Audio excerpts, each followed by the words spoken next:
entendra un témoin. Le témoin TCW 247. Monsieur Doukpari, pourriez faire rapport sur la présence des parties à l'audience.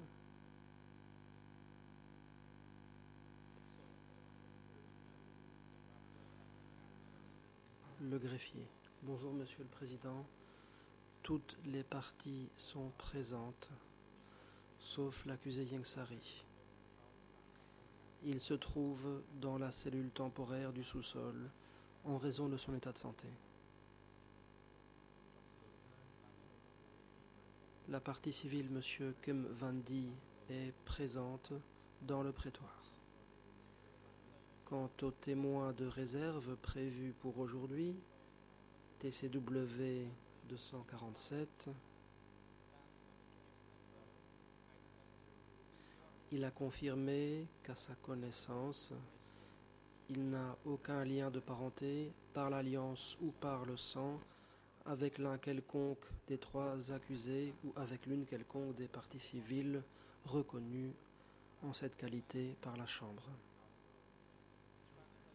Ce témoin a aussi prêté serment ce matin. Il n'a pas d'avocat. Le greffe relève également la présence de maître Isabelle Durand, avocate internationale des parties civiles, qui n'a pas encore été reconnue par la Chambre de première instance.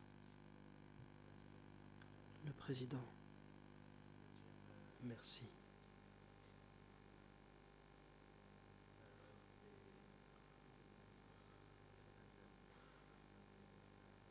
La Chambre a entendu le rapport sur la présence des parties et autres personnes à l'audience. Il y a un avocat international des parties civiles qui n'a pas encore été reconnu dans la présente affaire. Il faudra donc s'occuper de cette formalité. Comme demandé par le co-avocat principal cambodgien, qui devra donc en faire la demande. En application de la règle 22.2a, c'est maître Pik Ang qui devra demander à la Chambre de reconnaître l'avocate internationale des parties civiles.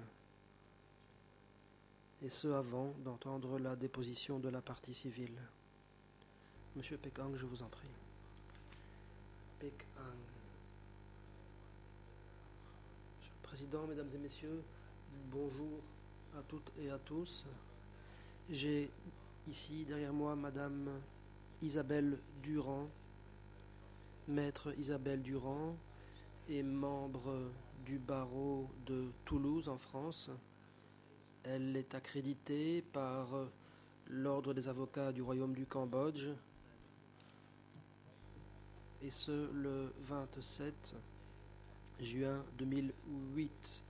Elle a prêté serment devant la Cour d'appel le 16 juillet 2009. Elle fait partie des avocats d'Avocats sans frontières France.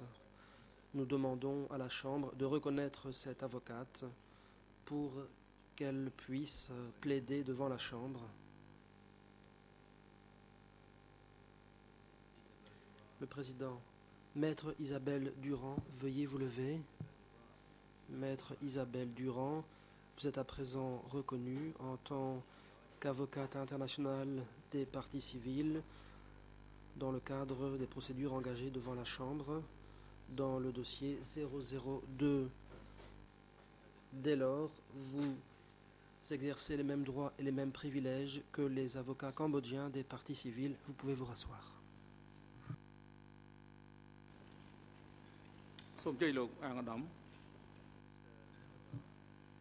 Le Président. La parole est à Maître Ang Udom. Maître Ang Udom.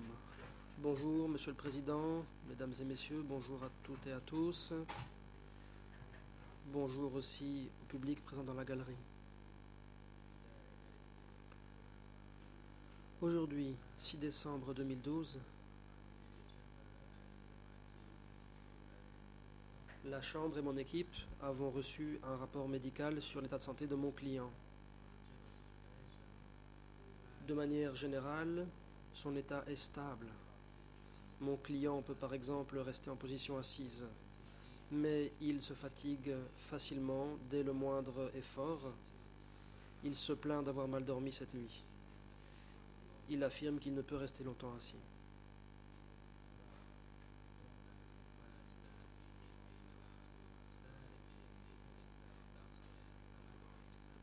Je demande à ce qu'il soit autorisé à prendre place dans la cellule temporaire. J'aimerais faire quelques observations sur ce rapport médical. Seul un médecin peut faire des recommandations comme quoi mon client est physiquement capable de rester assis, mais il n'y a aucune appréciation quant au point de savoir s'il est mentalement apte à participer aux audiences, dès lors qu'aucun des experts n'a établi de rapport médical. Nous, équipe de défense de M. Yengsari, nous demandons à la Chambre de désigner un expert qui sera chargé d'évaluer Yengsari pour déterminer s'il est mentalement apte à participer aux audiences. De cette manière, nous pourrons être certains que notre client est en mesure de le faire. Deuxième observation. Si M. Yengsari s'endort, l'administrateur de dossier devrait le réveiller. Eh bien, dans le contrat avec mon administrateur de dossier, il n'est pas prévu qu'il exerce cette fonction, à savoir réveiller mon client. Son rôle consiste à s'occuper du travail de son bureau.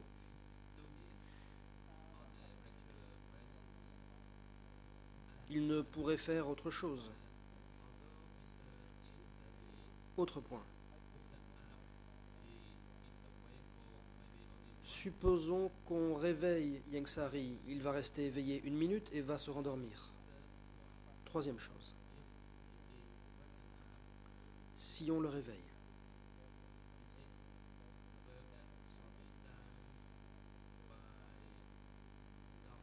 appartient-il à un médecin de le réveiller? Est-ce que cela a un impact médical? Comme nous le savons, si un médecin examine un patient à l'hôpital, un créneau horaire est prévu pour cela, parce que les patients doivent avoir du temps pour se reposer, pour dormir. Si mon administrateur de dossier se réveille et que mon client a un accident cardiaque, est-ce que mon administrateur de dossier sera tenu responsable de cet incident? Voilà certaines des observations que je voulais faire. Merci. Le président, la parole est à l'accusation. Le coprocureur, brièvement, Monsieur le Président, nous sommes quelque peu désavantagés parce que nous ne recevons pas les rapports. Mais j'aimerais intervenir en m'appuyant sur ce que vient de dire mon confrère. Très brièvement, je souhaiterais donc répondre. Parmi ce qu'on a entendu ce matin, rien n'oblige la Chambre à désigner des experts ou demander des opinions d'experts. Mon confrère a soulevé différentes questions qui portent sur le bien-être et la participation de Yengsari depuis la cellule temporaire. Mon confrère a dit que ses capacités mentales n'avaient pas été évaluées. Or, récemment, cela a été évalué et il a été dit que Yengsari était capable de suivre l'audience et d'y participer. Les juges ont accepté cette évaluation et affirmé que Yengsari était capable de participer. Bien entendu, comme le savent parfaitement les juges, les principes internationaux appliquée n'exige en rien qu'un accusé soit examiné toutes les heures pour voir s'il y a des changements qui sont intervenus quant à son état.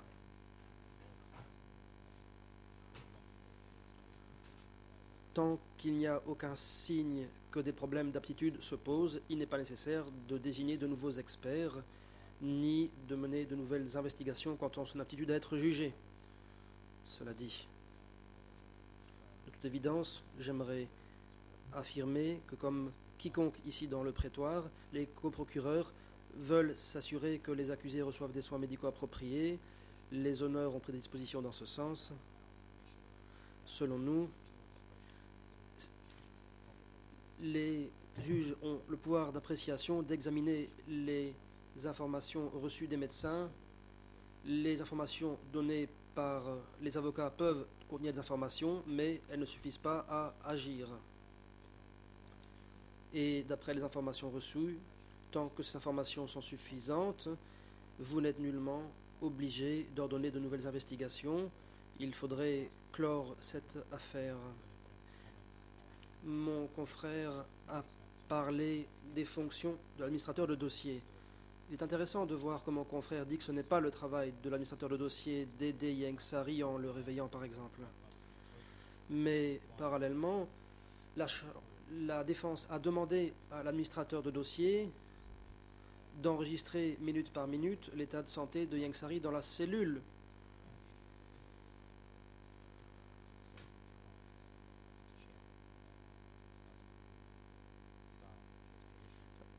Alors, et ce pour voir si l'accusé a besoin de sommeil et voir dans quel état il se trouve. Merci. Le président. Merci. La parole est à présent aux avocats des parties civiles. Oui, bonjour Monsieur le Président, bonjour Mesdames et Messieurs les juges. Je voudrais simplement rajouter quelques mots à ce qui vient d'être dit par Monsieur le procureur. Si il nous apparaissait tout à fait normal de discuter avec sérieux de l'aptitude de Monsieur Ieng Sary, nous pensons que des éléments suffisants ont été apportés à ce jour. En revanche, en ce qui concerne le fait de savoir s'il dort ou s'il ne dort pas, s'il dort 5 minutes ou s'il dort 1 heure, qui le réveille ou qui ne le réveille pas, nous trouvons choquant que cette discussion soit faite maintenant chaque matin et nous pensons que cette discussion n'est pas pertinente par rapport à ce qui est l'enjeu de ce procès.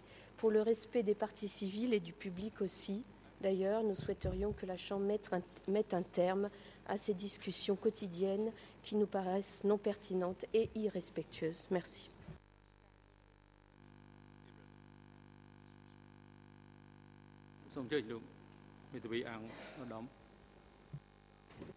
Le président, Maître Ang Udom, je vous en prie. Ang Udom. Merci, Monsieur le Président.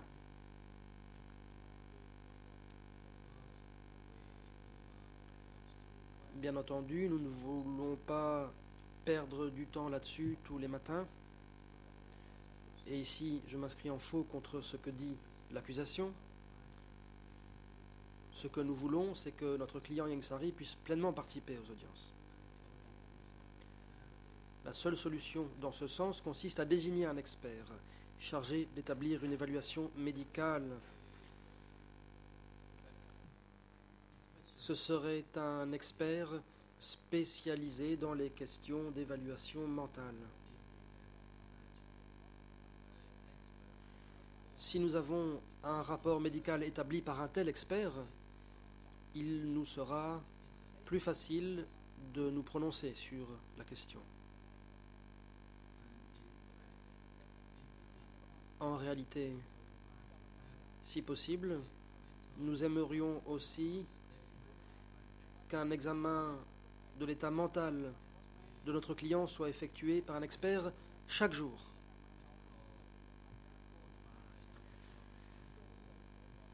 Les rapports médicaux du docteur John Campbell portaient uniquement sur de courtes périodes de 2 jours. Peut-être que le rapport était exact au moment même, mais qu'il ne l'est plus, car la situation de mon client est précaire et change avec chaque jour qui passe. Bien entendu, nous ne voulons pas ralentir les débats. C'est à la Chambre qu'il incombe de régler le problème en donnant suite à notre demande.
Le président, je vais donner la parole à la juge Kortright qui pourra répondre à la demande de Maître Ang Udom, avocat de Ieng Sary. Je vous en prie, juge Cartwright. La juge. Merci, Monsieur le Président. La Chambre a délibéré. Voici sa décision. La décision d'hier demeure inchangée. Il n'existe aucune nouvelle information médicale qui justifierait quelque intervention que ce soit de la part de la Chambre. Celle-ci relève toutefois que c'est la première fois que Ieng Sary affirme être affecté par des problèmes d'incapacité mentale. Pour que cette requête puisse être déposée, elle doit l'être oralement, se reprend l'interprète, par écrit. La Chambre ne pourra pas entendre des demandes verbales chaque jour avant le début des audiences, à moins qu'il y ait un élément exceptionnel ou nouveau. La Chambre est saisie des rapports médicaux du médecin et elle constate que rien n'a changé depuis hier. Voici donc la décision de la Chambre. Merci.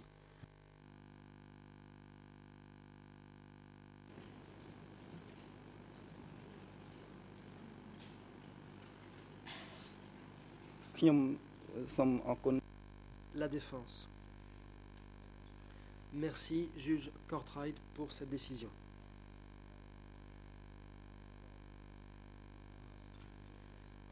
Bien entendu, je respecte cette décision, mais je ne suis pas d'accord avec elle. Le Président, la question est tranchée, vous pouvez vous rasseoir.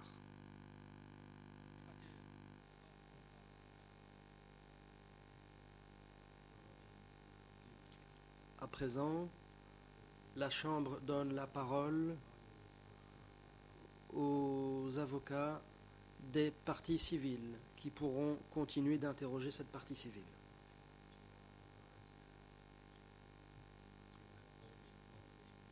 Sachez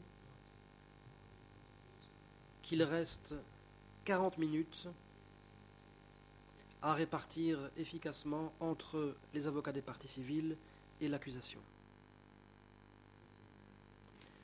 Maître Tisrina. Merci, Monsieur le Président. Mesdames, Messieurs les juges, bonjour à toutes les personnes ici présentes. Bonjour, Monsieur Kim Van-Di.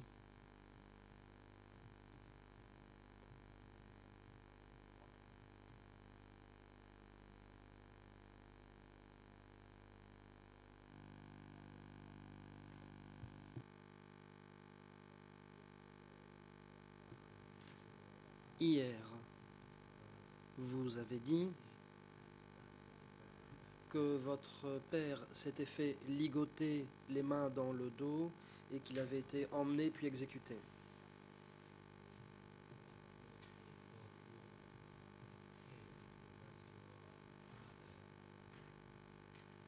Les gens qui sont venus arrêter votre père, combien étaient-ils? En connaissiez-vous? Qui était-il? Réponse. Mon père a été arrêté par 2 hommes. Je ne connaissais ni leur nom ni leur rang. Ils portaient un uniforme noir, ils avaient un krama attaché à la taille et ils portaient 2 armes à feu. Ils ont emmené mon père jusqu'à ce qu'il disparaisse de ma vue. Ensuite, j'ai tourné mon regard vers les vaches dont je m'occupais.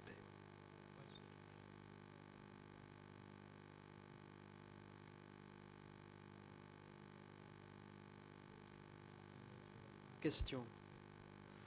Après que votre père a été emmené puis exécuté, qu'est-il arrivé à votre mère ainsi qu'à vos frères et sœurs?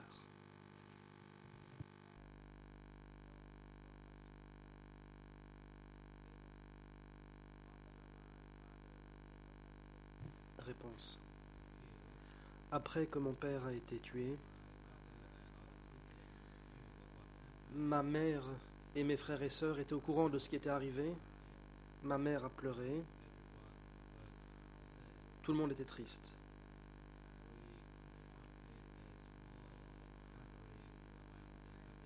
Les membres de la famille se sont réunis discrètement. Nous voulions savoir pourquoi il avait été tué.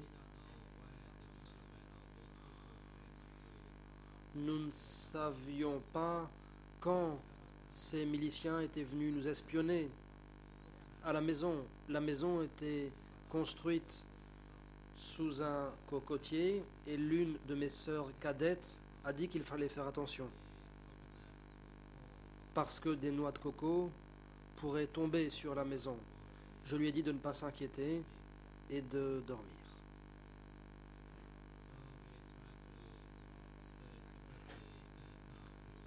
Nous avons essayé de loger à des endroits différents pour éviter qu'ils sachent que nous nous étions réunis et pour ne pas être accusés d'être des enfants de traîtres.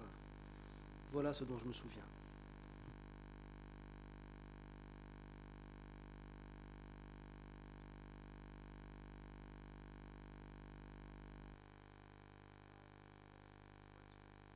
Question. Vous dites qu'après l'exécution de votre père, votre famille a été surveillée.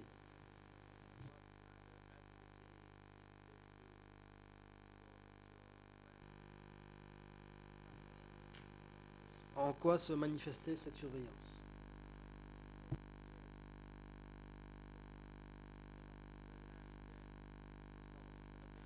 Réponse. Ils ont réuni tous les 17 avril. Ma mère a reçu pour instruction de rassembler nos affaires parce que nous allions être transférés sur un chantier.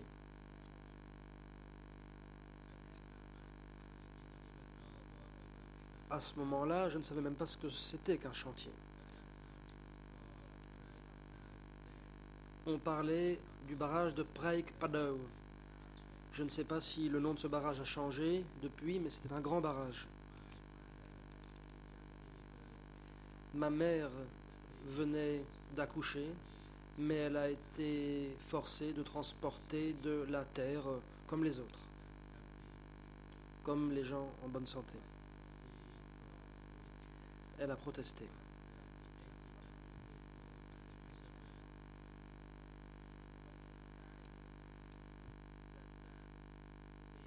Mais les gens du 18 avril et les miliciens ont dit qu'elle avait trop d'effets personnels et qu'elle ne remplissait pas les critères fixés par l'encart.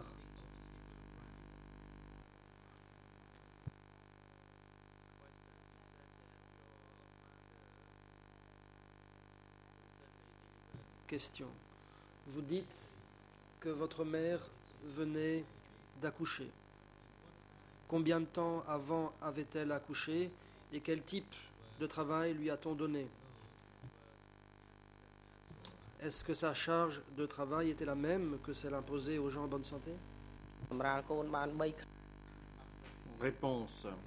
Après avoir... en fait, elle avait accouché 3 mois auparavant. Et on l'a obligée à creuser la terre et à construire des barrages de à peu près 10 mètres de largeur. Et ils ont utilisé la force humaine pour construire le barrage. Ils se moquaient de savoir si les travailleuses venaient d'accoucher ou pas. Tout le monde était traité de la même manière dès lors qu'il s'agissait de travailler. Et ma mère a été contrainte de travailler dans ces conditions, mais ma petite sœur n'a pas non plus réussi à supporter la charge de travail et elle en est morte. Je dirais que pendant le régime, la mort était très triste en soi.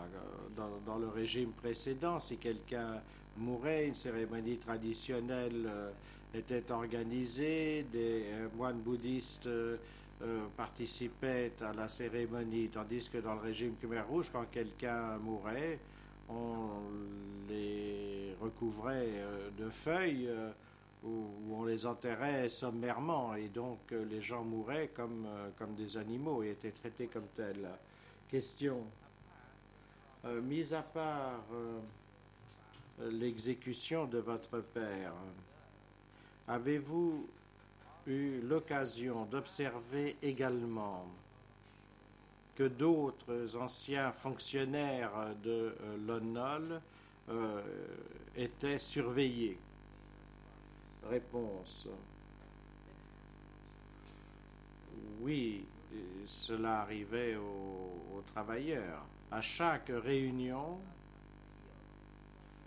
un appel était lancé par le biais des chefs de commune, par le chef de commune qui s'appelait No, et celui-ci disait que quiconque avait travaillé auparavant devait se présenter et faire inscrire son nom afin qu'il soit envoyé pour travailler avec l'encart à un niveau plus élevé. C'est ce que l'on nous communiquait lors des réunions. Bon nombre de personnes ont été convaincues par cet appel, mais je ne me souviens pas de combien de personnes se sont inscrites effectivement. On entendait les gens discuter entre eux, se demandant s'ils allaient s'inscrire ou pas, certains disant qu'ils allaient attendre un petit peu, faire ça plus tard.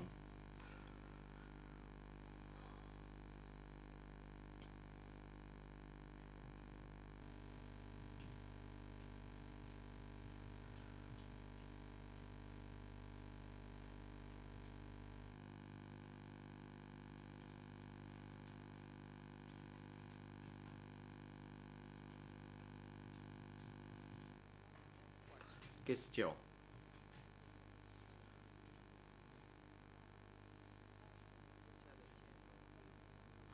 Pouvez-vous dire à la Chambre si vous vous souvenez d'avoir vu des personnes mourir là où vous vous trouviez et quelle était la cause de leur décès? Réponse. D'après ce dont je me souviens, certaines personnes sont mortes de malnutrition, mais elles mouraient également suite au mauvais traitement qu'elles subissaient, au manque de soins médicaux aussi. D'autres avaient été accusés d'avoir trahi l'Ankar parce qu'ils avaient volé de la nourriture. Si l'Ankar découvrait qu'ils avaient fait cela, ils étaient arrêtés, exécutés. J'ai participé à un vol de riz, de grains de riz. Je dormais sur la digue. Et j'ai mangé des grains de riz crus. Et à un moment, certains ont dit qu'ils avaient vu que des personnes étaient soupçonnées d'avoir volé du riz dans les rizières parce qu'ils pouvaient suivre les traces de pas. Ils pensaient que c'était des traces de pas humains, mais les excréments qu'ils retrouvaient semblaient provenir d'animaux.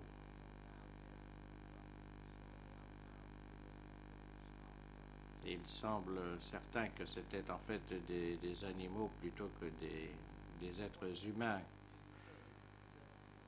Question. Vous nous avez dit que les Khmers rouges suivaient les activités des villageois et des travailleurs. Pouvez-vous dire à la Chambre si ceux qui étaient mis sous surveillance étaient essentiellement des personnes du 17 avril, c'est-à-dire le peuple nouveau plutôt que le peuple de base? Réponse. À ce moment-là, la milice Khmer Rouge créait son réseau visant à trouver les gens du 18 avril 1975 et nous suivaient et observaient chaque mouvement que l'on effectuait, demandant ce qu'on avait fait dans le passé, cherchant des stratagèmes pour nous faire dire ce qu'on ne voulait pas dire, demandant ce qu'avait pu être notre profession. Et en fait proposer d'échanger ces informations contre de la nourriture. Mais j'avais le sentiment qu'il n'était pas juste de leur donner ces informations. Je savais que quelque chose n'allait pas. J'étais très jeune, mais néanmoins, j'ai dit à ma mère de ne donner aucun détail à qui que ce soit, car nous avions déjà perdu notre père. Et je lui ai dit que je ne voulais pas la perdre également. Question.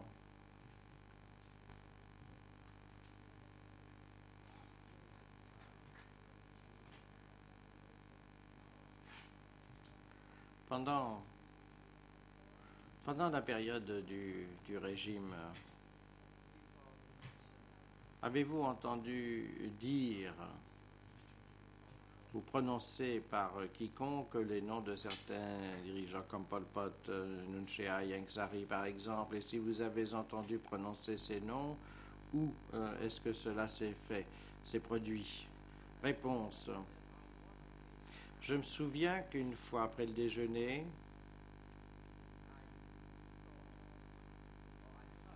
j'ai entendu des personnes qui parlaient dans la dans le réfectoire commun qu'on allait et dire qu'on allait montrer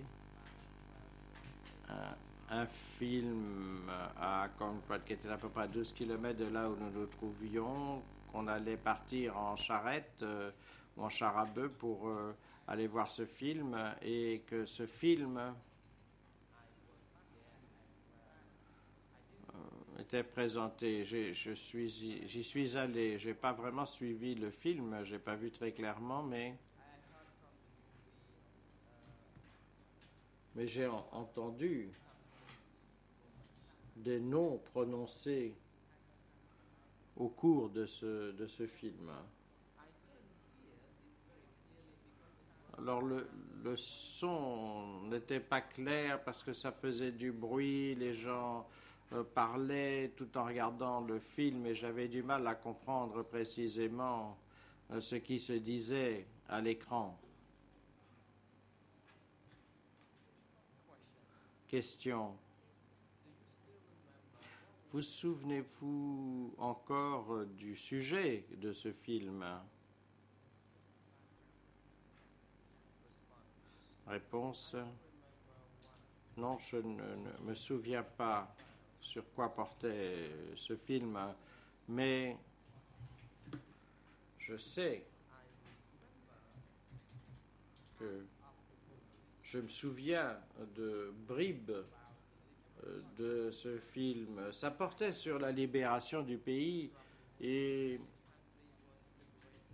dans le film on disait que le pays avait été libéré du joug impérialiste et que le pays était en construction. Et après une longue journée de travail, j'étais épuisé, et en fait je me suis endormi pendant la projection du film.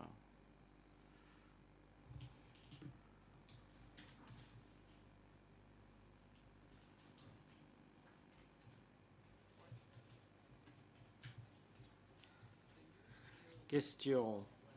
Vous souvenez-vous néanmoins si les noms des individus que j'ai mentionnés tout à l'heure ont été prononcés au cours du film? Réponse. J'ai entendu ces noms être mentionnés, mais j'étais trop jeune pour en prendre bonne note. Il y avait un homme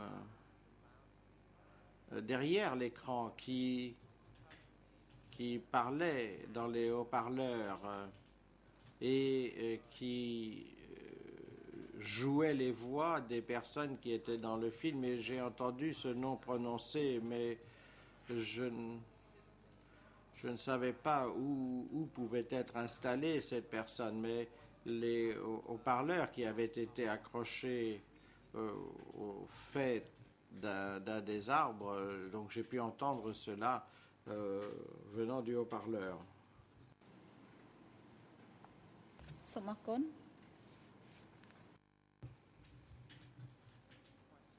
Question. Monsieur le Président, avec votre permission, j'aimerais utiliser le document que j'ai mentionné hier, le document D22/1352, s'il vous plaît. Le Président, je vous en prie. Cependant, veuillez indiquer à la Chambre de combien de temps vous aurez encore besoin pour poser des questions à la partie civile, car il nous semble que vous êtes à court de temps. Maître Tessreda, je vous remercie, Monsieur le Président. Oui, j'ai une dernière question à poser concernant ce document, et ensuite je laisserai le champ libre à l'accusation. Le Président, je vous en prie. Maître Disrina. J'aimerais me référer au document sous ER Khmer 00526568, anglais 00866008, Ce document n'est disponible qu'en khmer et en anglais. À la mi-78, nous avez-vous dit votre famille, composée de 5 personnes, y compris votre mère, vos petits frères et sœurs, votre cousin, et quelques autres groupes de personnes,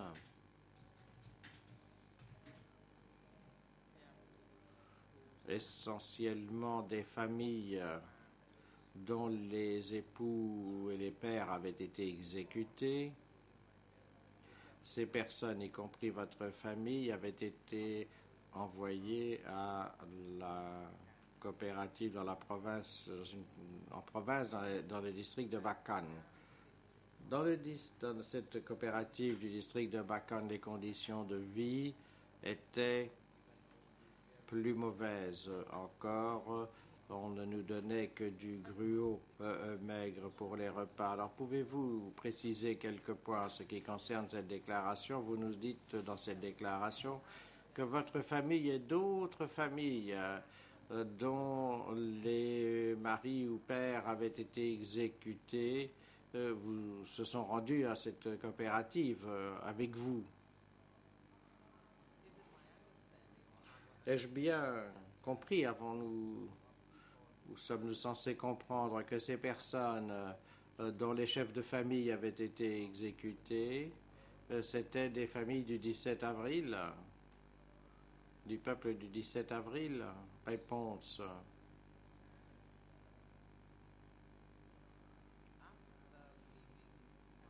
Après avoir quitté Kampot pour aller à Pursat,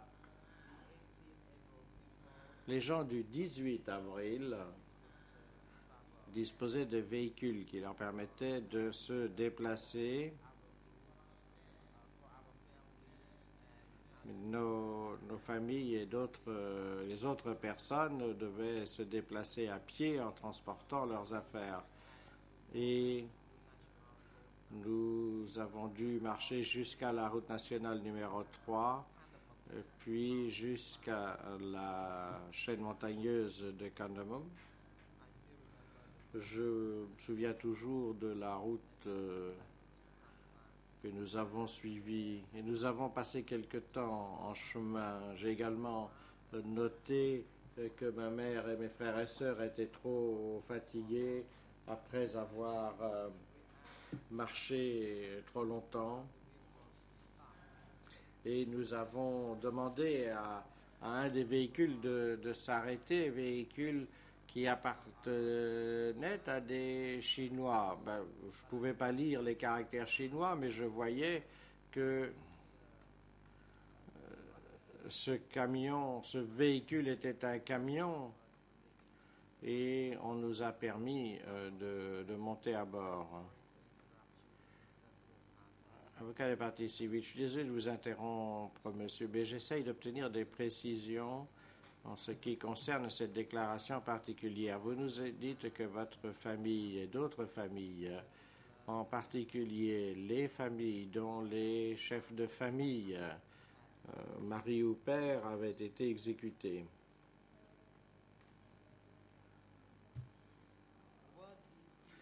Ces personnes faisaient-elles partie du peuple du 17 avril ou du peuple de base? Pouvez-vous répondre à ma question? Si vous êtes en mesure de répondre. Sinon ça n'a pas d'importance.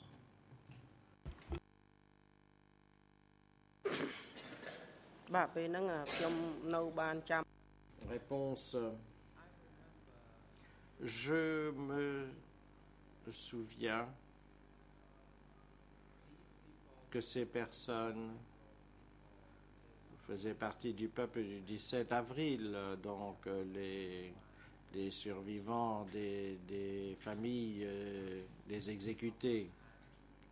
Et certains d'entre nous ont dû se déplacer à pied en transportant nos affaires.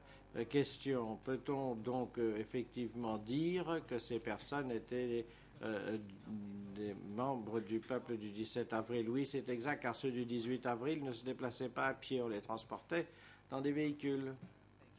Maître Disrina, je vous remercie, Monsieur le Président, Mesdames et Messieurs les juges. Je n'ai pas d'autres questions à poser à cette partie civile et sur ce, je cède la parole à l'accusation. Le Président, je vous en prie, Monsieur le coprocureur. Le coprocureur, bonjour. Mesdames et Messieurs les juges, bonjour Monsieur King-Bunting, je remercie d'être venu relater à la Cour les souffrances, devant la Chambre, les souffrances de votre famille. Je ne vais vous poser que quelques questions de suivi au nom des coprocureurs.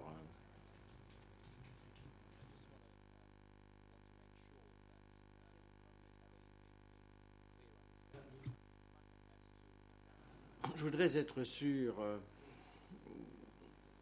d'avoir une idée très claire de l'endroit où vous vous trouviez les 17 et 18 avril. Et pour nous épargner du temps, je vais résumer ce que j'ai compris de votre intervention d'hier et vous pourrez confirmer si oui ou non c'est correct. Et si ce n'est pas exact, vous pourrez corriger ce que je vous dis. Donc si j'ai bien compris, vous nous avez dit que vous habitiez à Troy Changhua, qui est dans le district de Wok Kampol, qui est un district voisin de Phnom Penh, de l'autre côté du pont de Kreng Changhua, qui s'appelle aujourd'hui le pont de l'amitié japonaise. Le 17 avril, vous et votre famille ont traversé le pont pour regagner Phnom Penh. Vous êtes rendu chez votre oncle dans sa maison dans la banlieue de Santomok. Et le lendemain matin, le 17 avril, vous avez vu des soldats Khmer rouges pénétrer dans la ville. Donc, je voulais être sûr d'avoir bien compris cela. Donc, veuillez, s'il vous plaît, me dire si ce que je viens de dire est exact. Réponse.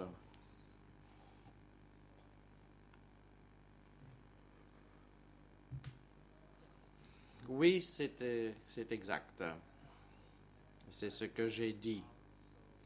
Mais j'aimerais ajouter également que mon domicile se trouvait de l'autre côté de la rivière, dans la direction opposée à la ville. Je vous remercie, c'est très utile. Pour ceux d'entre vous qui ne connaissent pas bien, ou ceux d'entre nous qui ne connaissent pas bien la géographie de Phnom Penh, est-ce que nous pourrions essayer de situer le quartier de Santomok avec un peu plus de précision? Si j'ai bien compris, ce quartier fait partie de Phnom Penh et se trouve près du boulevard de la Fédération de Russie et du quartier de Tolkot.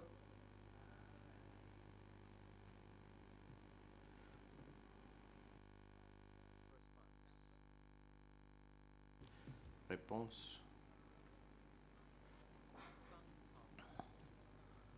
Santomok est en fait situé sur le boulevard Kampuchekram. Merci. Merci beaucoup. Nous allons maintenant passer à l'événement que vous avez décrit hier, brièvement. Donc, le meurtre de votre oncle.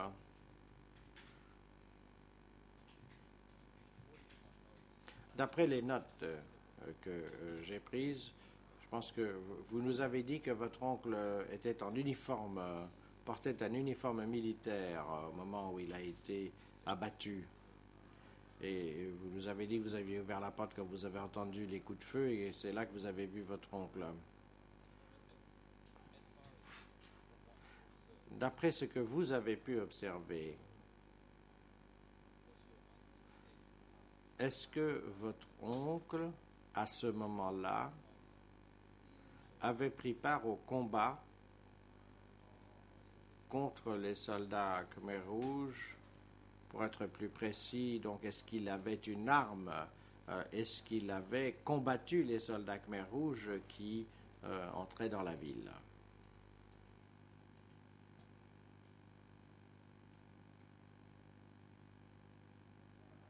Réponse. Ce que j'ai vu,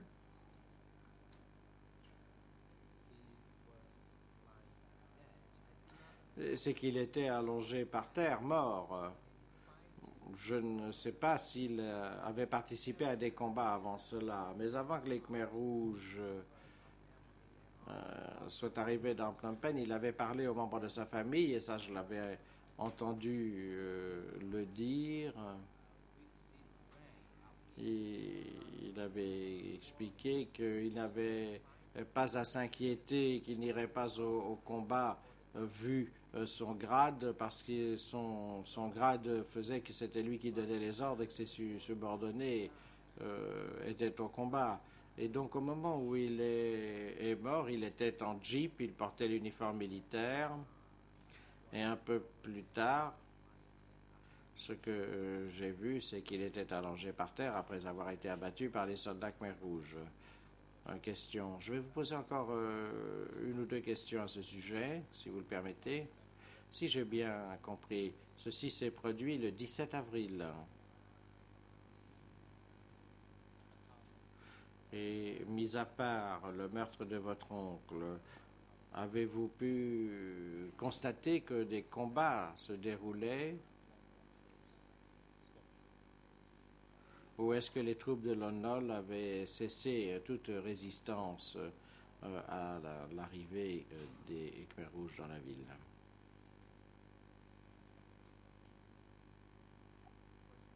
Réponse.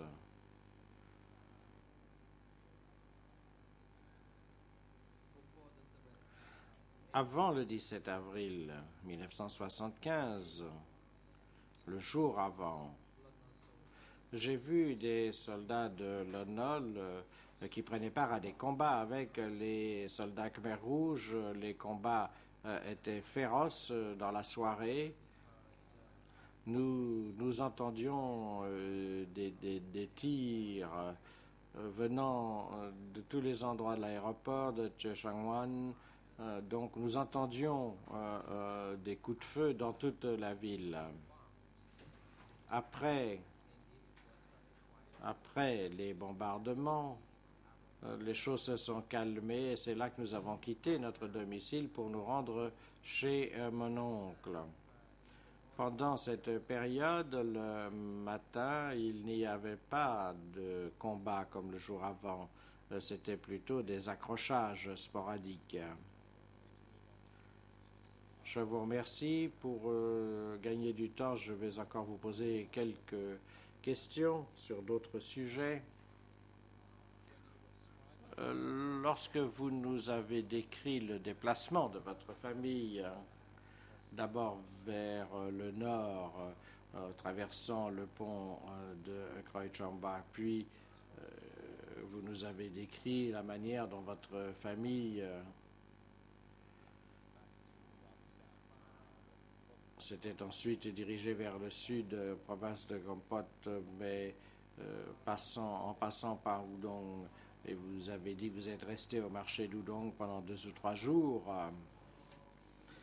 Si vous pouviez me répondre brièvement, pouvez-vous me dire si la ville de Udong, s'il y avait encore des habitants dans la ville d'après vos constatations, ou bien est-ce que la population de la ville avait quitté la ville et est-ce qu'elle était vide quand vous y êtes arrivé? Réponse.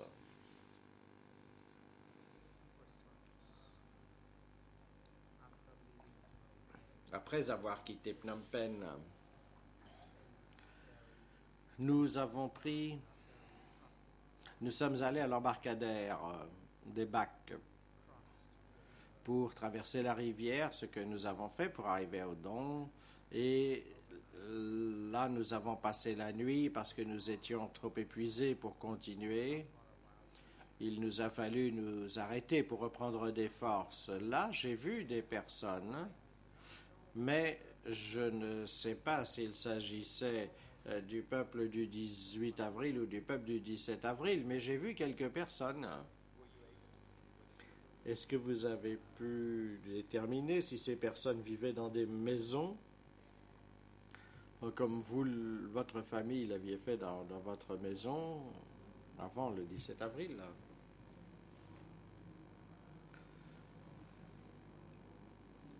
Réponse.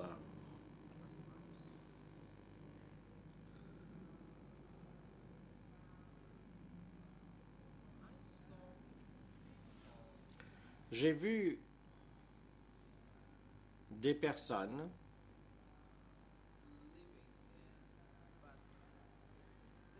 qui vivaient sur place, mais il m'est difficile de vous dire s'ils vivaient une existence normale comme nous lorsque nous étions chez nous.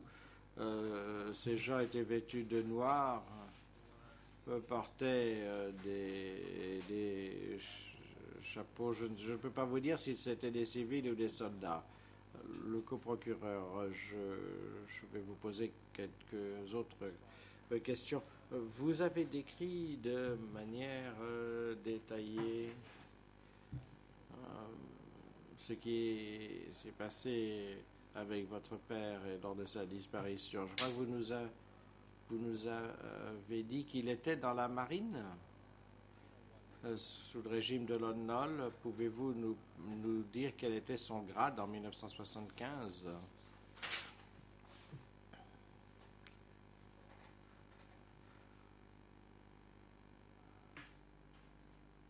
Réponse. Avant 1975, je savais que mon père était un officier de marine d'un grade équivalent à celui de colonel. Il était basé à Wat Nom. Il avait voyagé dans différents, il s'était déplacé, il avait fait escale dans différents pays à bord d'un navire de guerre. Il s'appelait Scan L. Et en fait, le dernier jour de chaque mois, ses subordonnés venaient chercher ma mère afin qu'elle puisse aller toucher son salaire. Question. Encore une question sur votre défunt père. Dans votre demande de constitution de partie civile, vous dites qu'il a été emmené pour être tué à la pagode de Wat Pong Ang, commune de Bong Ak, district de Chuk.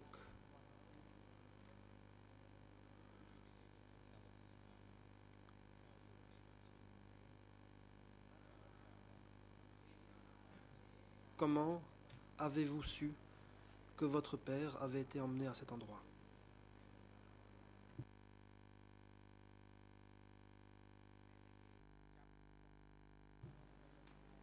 Réponse.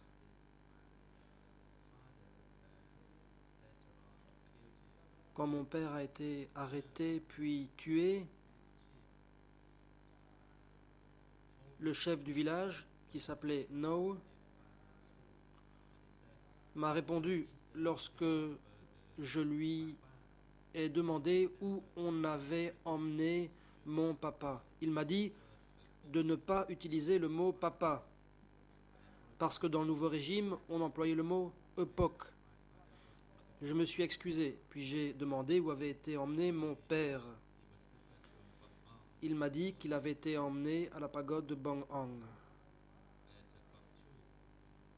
à Bong Chuk. Je pensais que ça irait parce qu'on l'avait emmené à une pagode.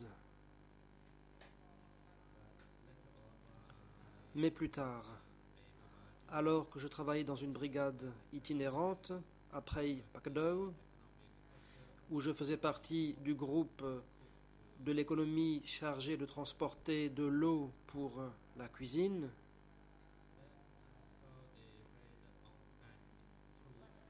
j'ai vu un fruit rouge qu'on appelle l'ancagne. Je l'ai ramassé, ce fruit,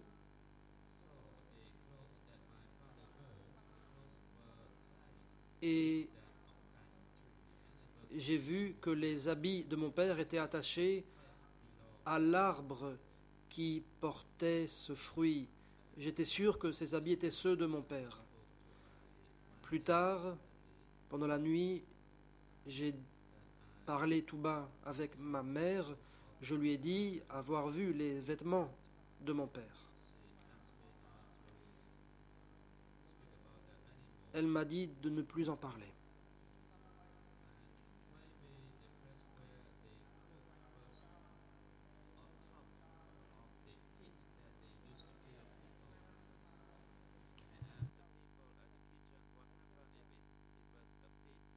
Il y avait une fosse.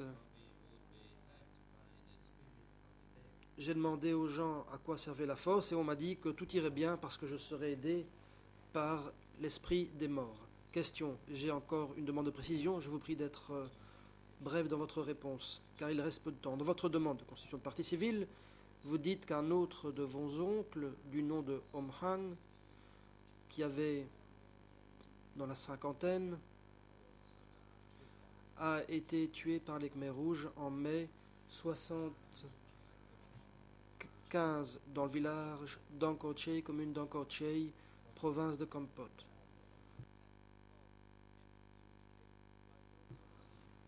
Vous dites l'avoir appris de la bouche de votre cousin aîné, Noel.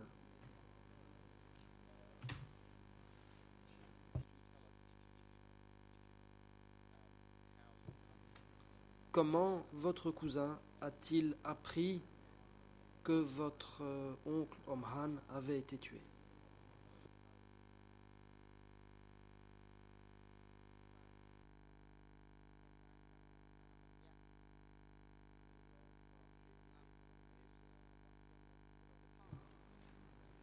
Réponse. L'exécution de mon oncle Omhang dans la province de Kampot, j'en ai eu vent par No. En 79, No était un soldat du front. Il est allé en mission dans la province de Pursat.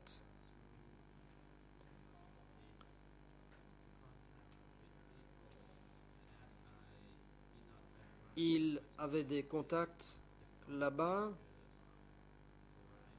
Comme je n'avais pas de riz, j'ai dû en demander aux soldats du front. Et je leur ai demandé s'ils connaissaient mon oncle, dont le village natal était Angkor-Chey. Et là, on m'a dit qu'il avait été tué.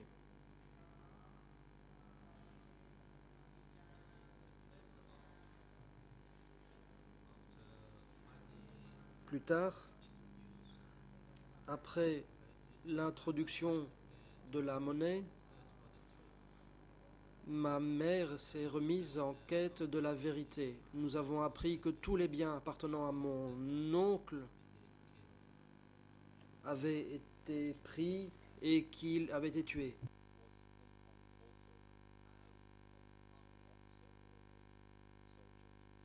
Question. Il s'agissait aussi d'un soldat ou d'un fonctionnaire du régime de Lon Nol?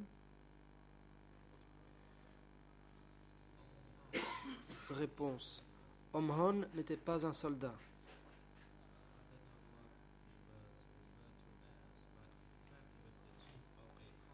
Il était chef de commune, même si je ne sais pas bien comment on l'appelait. Question. Merci, Monsieur Kim Van-Di, d'être venu déposer. Nous en avons terminé. Merci.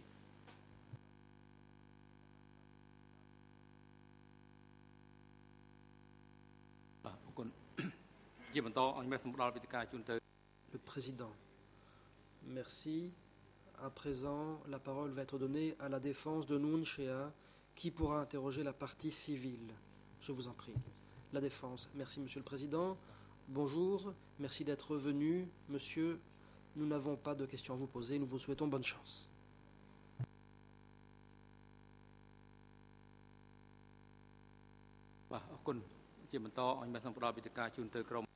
Le président. Merci.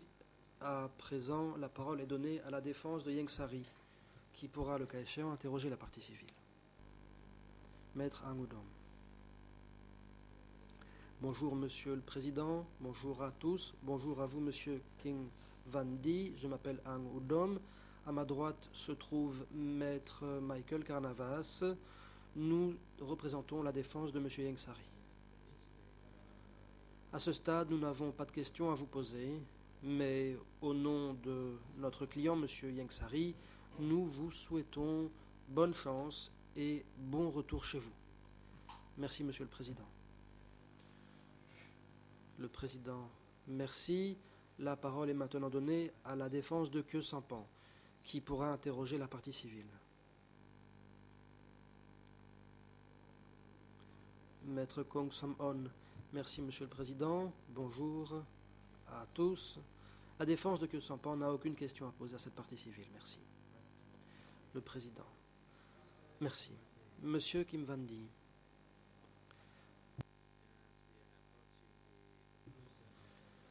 La déposition touche à sa fin et vous avez à présent la possibilité de parler des souffrances que vous avez vécues et du préjudice que vous avez subi à l'époque du Kampuchea démocratique.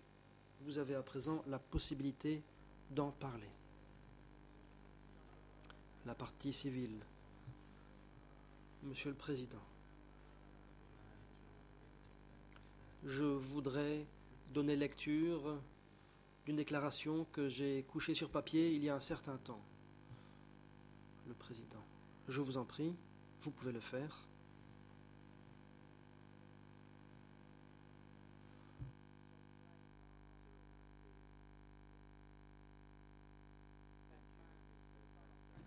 La partie civile.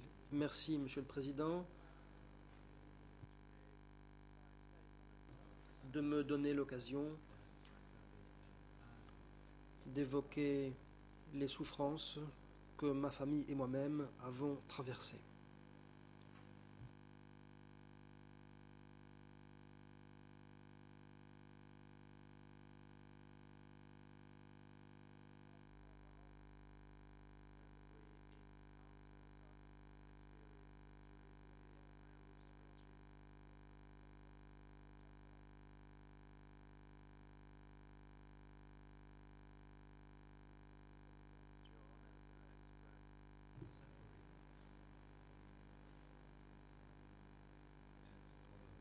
Je voudrais parler de ces souffrances.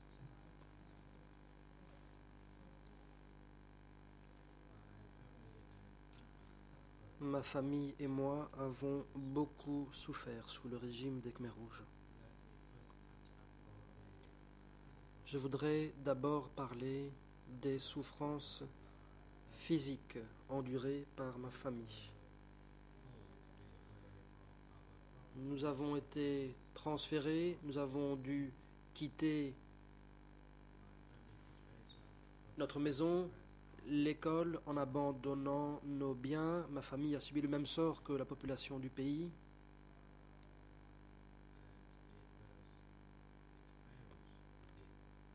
Et ce, à cause des Khmers rouges.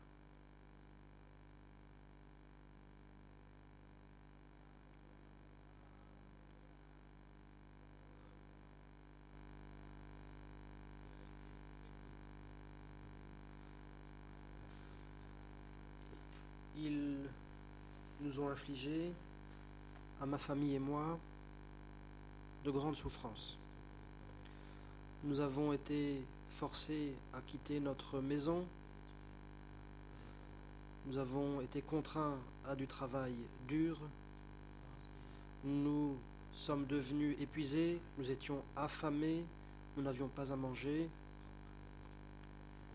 comme c'était le cas des autres Cambodgiens à l'époque. Et de ce fait, ma sœur cadette et bon nombre des membres de ma famille ont trouvé la mort. Ils sont morts de faim. La situation était misérable.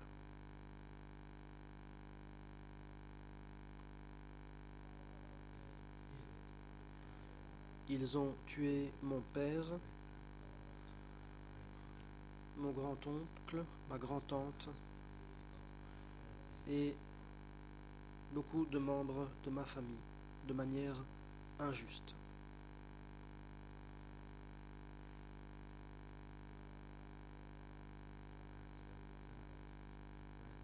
De ce fait, aujourd'hui, ma mère est veuve et je suis orphelin de père.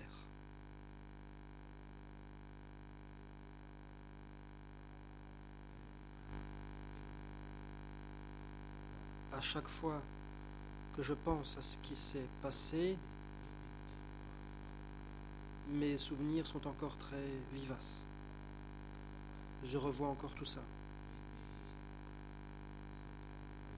Et cela me remplit de colère. C'est la raison pour laquelle je me suis enrôlé dans l'armée, pour me venger. Mais je n'ai pas pu le faire. J'ai donc dû travailler de mes mains pour un salaire minimal et je devrais le faire jusqu'au jour de ma mort.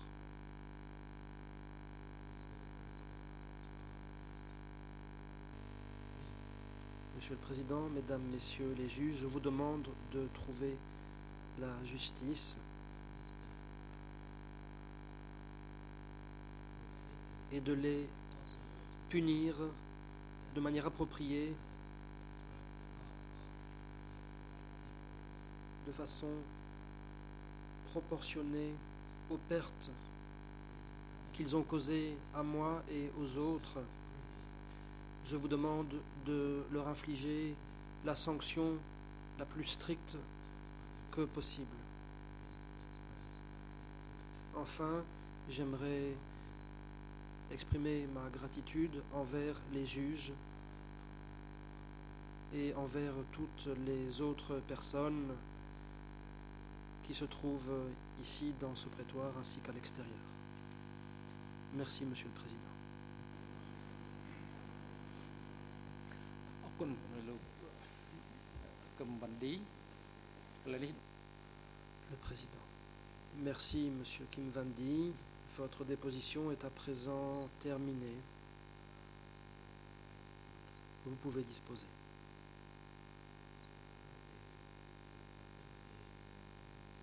Votre déposition contribuera à la manifestation de la vérité. Vous pouvez rentrer chez vous ou vous rendre à n'importe quel autre endroit. Nous vous souhaitons bonne chance et bon retour chez vous.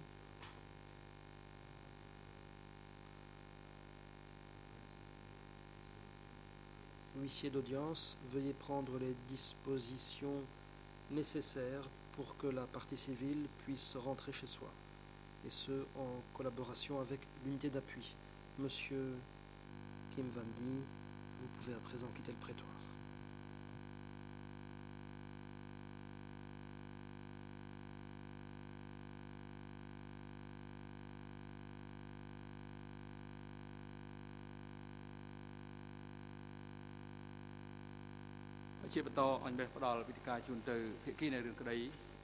Le Président.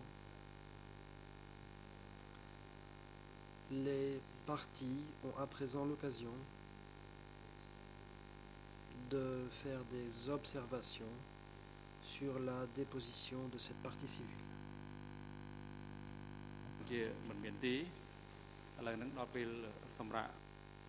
Apparemment, aucune partie ne souhaite intervenir. Nous allons observer une courte pause. À la reprise des débats, nous entendrons la déposition d'un témoin TCW 247. Les débats reprendront dans 20 minutes à 10h35.